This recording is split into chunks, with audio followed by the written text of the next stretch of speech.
月曜日は経済指標発表が比較的少ない日となりましたが、8日の主要8通貨の値動きをチェックしましょう。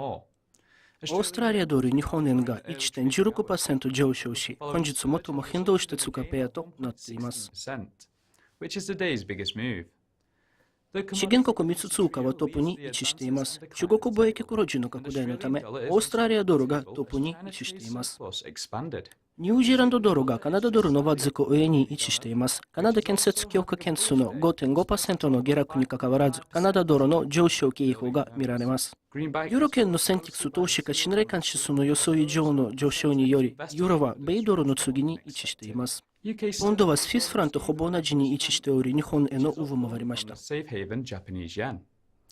1週間単位で見てますと、オーストラリアドル、スイスフランがプラス 2.59% と最も上昇した通貨ペアとなっており、反対に最も下落したのはポンドオーストラリアドルでマイナス 2% 以上です。